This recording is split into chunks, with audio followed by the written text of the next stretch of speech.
बसमिल्लाहिर्रहमानिर्रहीम। नाज़रीन, आज के सबक में हम एक इंतहाई अहम सवाल के मुतालिक चंद सतूर आपके साथ शेयर करेंगे जो इस मौजू पर हैं कि कादियानियों और दूसरे काफिरों के दरमियान फ़र्क क्या है।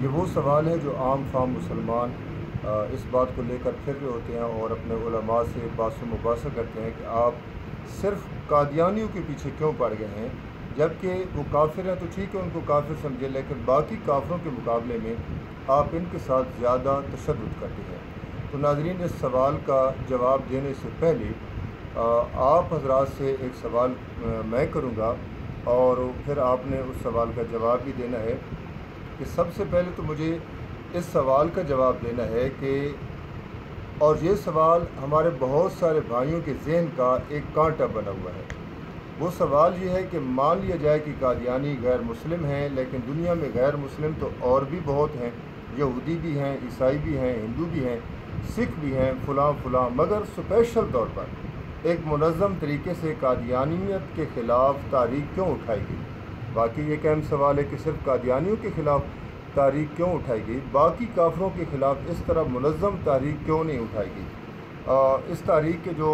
सुर्ख़ैल हैं अमीर शरीयत हज़रत मौलाना अताउल्लाह शाह बुखारी हैं, और इसके अलावा हज़रत मौलाना मुफ्ती महमूद साहब रहमहुल्लाह और हज़रत मौलाना शेखुल कुरान ग़ुलामुल्लाह ख़ान, ये इनका जो रावलपिंडी राजा बाज़ार में मरकज़ है तालीमुल कुरान, ये ख़ास तौर पर कादियानियत के ख़िलाफ़ मरकज़ बना रहा हमेशा के तौर पर।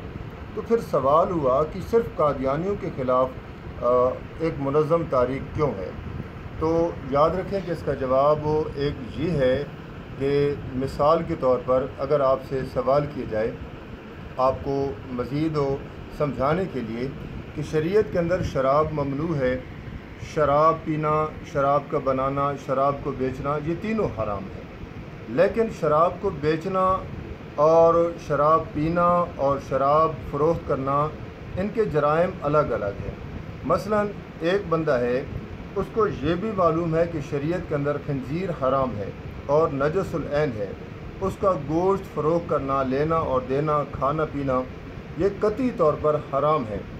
अब ये मसला सबको मालूम है।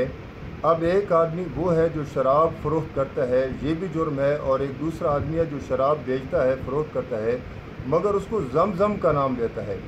अब जुर्म तो दोनों का है, लेकिन आपके ख़्याल में यकीनन ये बंदा ज़्यादा मुजरिम होगा जो शराब को ज़मज़म का नाम दे रहा है। तो आप समझ गए होंगे कि इस तरह एक आदमी खंजीर फ़रोख्त करता है, मगर उसको खंजीर कह कर फ़रोख्त करता है, और वो साफ साफ कहता है कि भाई ये खंजीर का गोश्त है, ये हराम है, जिसको लेना है ले जाए, जिसको नहीं लेना ना ले।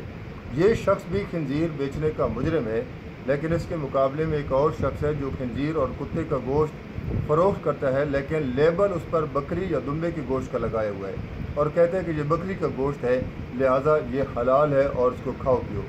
मुजरिम वो भी है और मुजरिम ये भी है, दोनों मुजरिम हैं, लेकिन दोनों के जुर्म की नौइयत में ज़मीन व आसमान का फ़र्क है।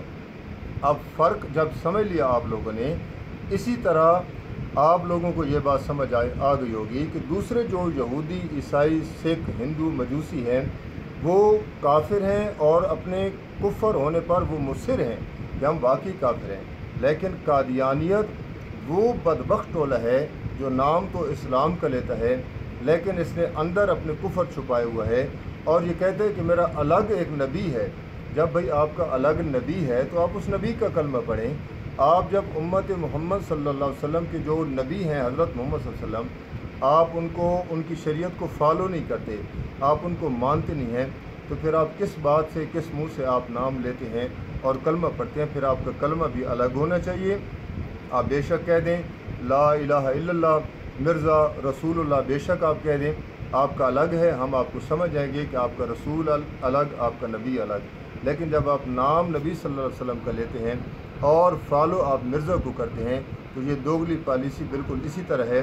जो आदमी बेचता तो शराब है, लेकिन उस पर लेबल वो ज़मज़म का लगाता है, बेचता तो वो खंजीर है, लेकिन उस पर लेबल बकरी की गोश्त का लगाता है।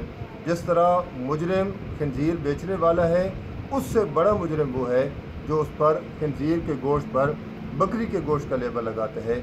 इसी तरह जो शख्स کرتا تو کفر ہے، مانتا تو کسی اور نبی کو ہے، لیکن ظاہری طور پر وہ نبی پاک صلی اللہ علیہ وسلم کا نام لیتا ہے، تو یہ ان سب مجرموں سے بڑا مجرم ہے۔ اس لیے ان کے خلاف ایک منظم طریقے سے علماء کارروائی کرتے ہیں، کیونکہ یہ وہ ناسور ہے جو مسلمانوں کے اندر گھس کر مسلمانوں کو پروپیگنڈے کا شکار کرتا ہے۔ اللہ تعالیٰ عمل کی توفیق عطا فرمائے۔ وما علینا الا البلاغ۔